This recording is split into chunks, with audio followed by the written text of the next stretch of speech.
Do not go searching for the truth. Just let those fond opinions go. What does truth mean? It seems obvious to us until we start to consider it. Then we find that people have very different, even contradictory, understandings of truth.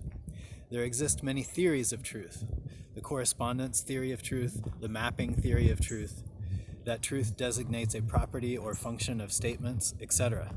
There also exist subcategories of truth: ethically true, necessarily true, inherently true, analytically true, contingently true, etc.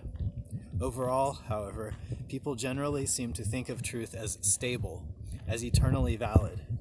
The search for truth begins when we feel the instability of this world of constant change and process.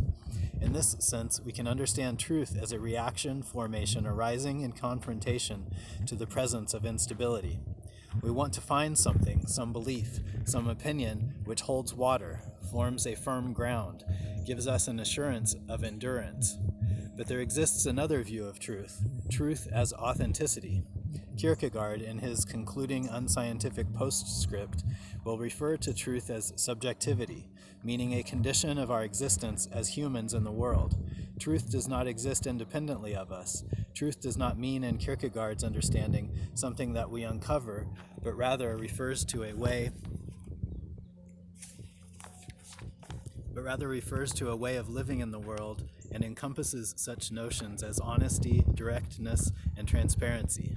Later existentialists would find this key idea of Kierkegaard's of great importance and elaborate on it, often referring to this state of truth as authenticity.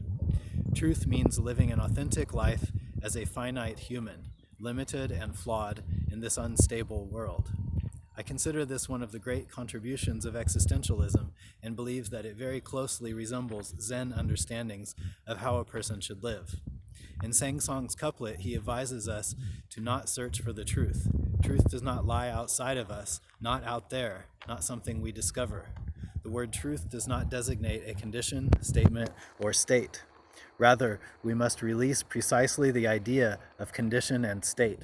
If we abandon truth as something to discover outside of us, and instead simply live our lives as authentic humans, acknowledging completely our finitude, our forgetfulness, our more unpleasant tendencies, we surprisingly discover ourselves as webbed in the world of wonder.